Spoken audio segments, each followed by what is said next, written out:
I'm now joined by Vince from Pichel. Vince is coming off of a big win at UFC Fight Night 35 over Garett Whiteley. Vince, thank you very much for joining me today. Thanks for having me. My pleasure. Congratulations on getting your first UFC victory. I mean, it was nice to get that, get that horse off your back, I suppose, and just get that win.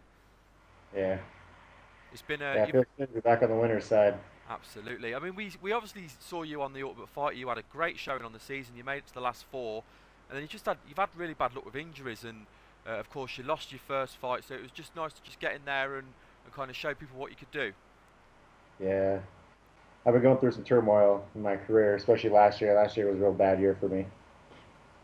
Was it Um, just injuries, or was there other stuff going on as well? there's a lot of stuff that's been going on. Like, I mean, obviously the main one is my surgery.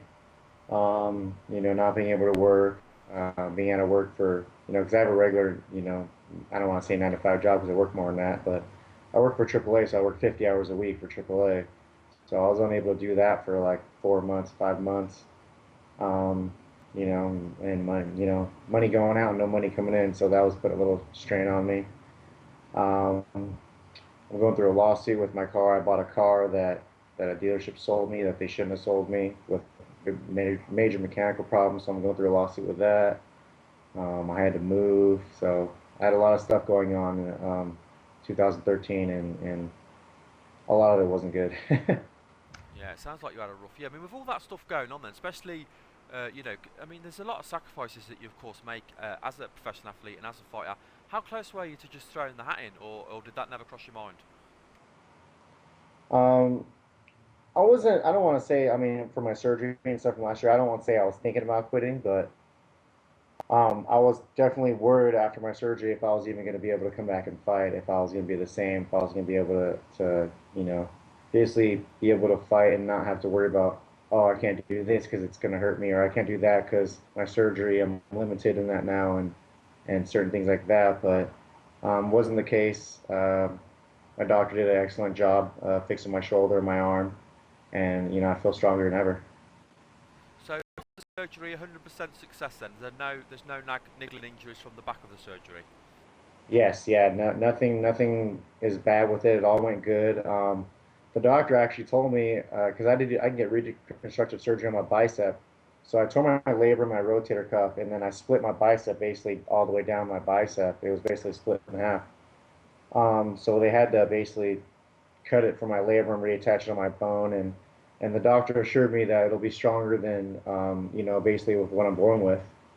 So I was kind of joking with the doctor. I was like, well, what's up with this side? Like I could use some over here and be out for, a whole year. So what's the difference?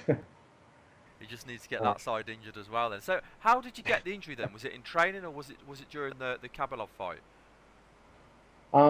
Honestly, I'm not sure.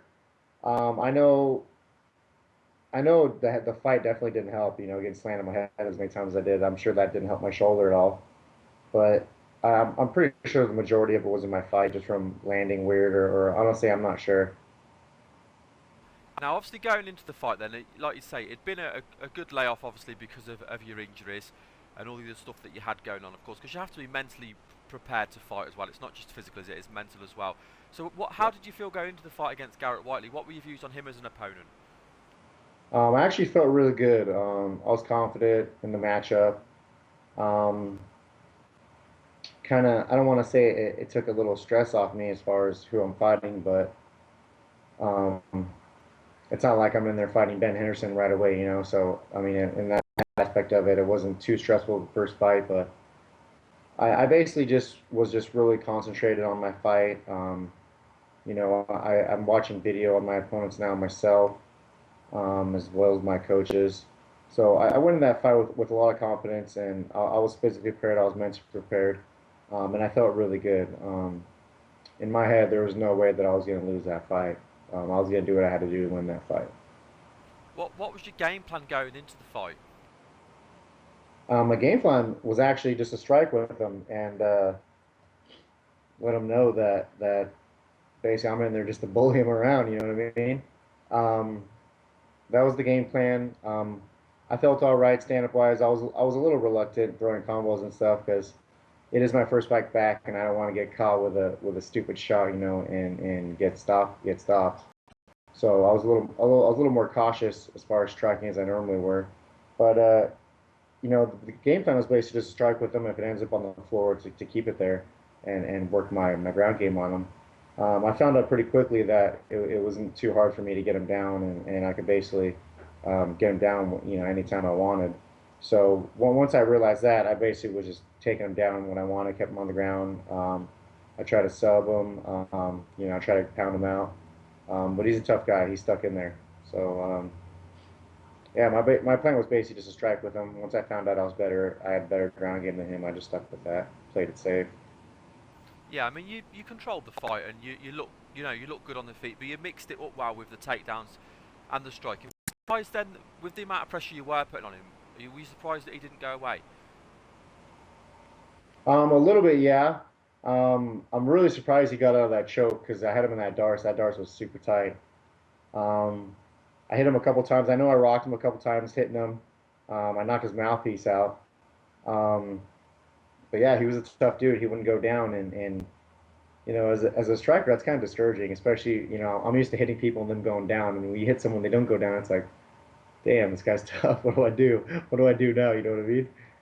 Yeah, absolutely. And it's worth noting as well, of course, not including the Ultimate Fighter, but all of your fights, all of your wins, they've all come within the distance. So, what was it? How did you feel going the 3 rounds? Were you kind of pleased you got to test your cardio and that you came through on the other side and there was no issues with your cardio? Well, I'm never really worried about my cardio. My teammates kind of talk crap to me a lot because they kind of make fun of me for being. I'm just basically naturally have good cardio. Um, I'm not the guy that ever gasses out. Even when I am tired, I'm still fighting, 100%. And I still have my friends, my training partners just call me. They say I have retard strength. So they basically say that never goes away, and the cardio never goes away because I'm not one that's always in. So that wasn't an issue, but it does feel good to go 3 rounds. Of course, I wanted the stoppage, but you know, I got the win. That's really all that matters to me, especially in that fight. I was just going for the win. And how did you feel after the fight? Have you got any little injuries, or were you come out of the fight unscathed? No, I feel good. My left shin was a little sore from checking kicks. My left elbow hurt from elbowing a couple times, but other than that, I was fine. No injuries, just soreness. And how? Can't Okay, have it, can't have it taking unscathed. taking that into consideration, then when would you like to get back in and compete again? Um, I was thinking maybe like 3, 4 months. To fight at least 3, 4 times this year. Because I didn't get to fight all last year, so now I'm like, I want to get out there, I want to fight. And in this sport, it's a young man's sport, so I'm 31. You don't really have too much time. You don't have all the time in the world once you're my age. So I'm looking to get all favor on it this next year and just fight as many times as I can.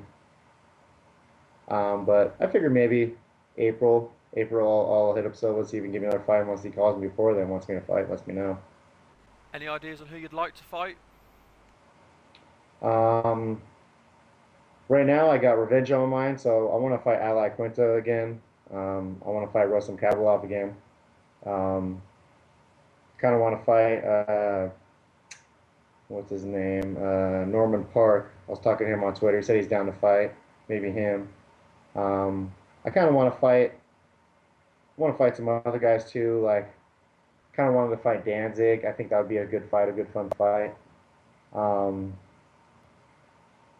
I don't know. I haven't. There's so many people in my weight class, especially. I don't know. I just kind of have like these few names in my head right away that I would like to fight first and kind of get those out of the way. You know what I mean? To be fair, the fights you mentioned, they all sound exciting fights. I mean, all the guys you said, they'll all bring it, so it's going to be a good a good action fight. There's no one going to be just looking to kind of win by control, which would make it exciting. Of course, me being from the UK, Norman Parke would be an interesting fight as well. But he's just announced a new fight as well. But that could fit in with the timescale, couldn't it? 'Cause he's fighting in Brazil, so that could fit in with the timescale. But yeah, the lightweight division is completely stacked, isn't it? There's so much talent in that division. Yeah, there'll be plenty of fights and plenty of people to fight, especially my weight class. So I'm honestly not worried about who I'm fighting. I just want to get some fights in. Well, congratulations on getting that first UFC victory. Obviously, hopefully we're going to see a much better year from you. It's nice to see you back finally competing after such a horrible year last year. And we wish you all the luck with 2014. Thank you, thank you. And Appreciate that. my pleasure. Before we let you go, I just want to give you a chance to any shout outs. You want to thank any friends, family, any sponsors, and also let the listeners know about your Facebook and Twitter. Yeah. I want to thank my sponsors, Infinite Labs, for sponsoring me. I want to thank Rev Gear sponsoring me in my fight camp. Also, Training Mask to throw in my fight. My good friend Andrew, who sponsored me for my fight too. My manager Jason House. Also all my friends and family, everyone that supported me. And then last but not least, I want to thank all my training partners and my coaches. They're the ones that kind of behind the scenes guys that you don't know about that get me prepared for fights and get me in the shape I'm in and in the mindset. So really want to thank those guys. And you, of course, and then all my fans, everyone that supports me. Without them, got nothing, man. Well, thank you very much for your time, Vince. I appreciate the opportunity to speak to you again. Thank you. It's glad to be here.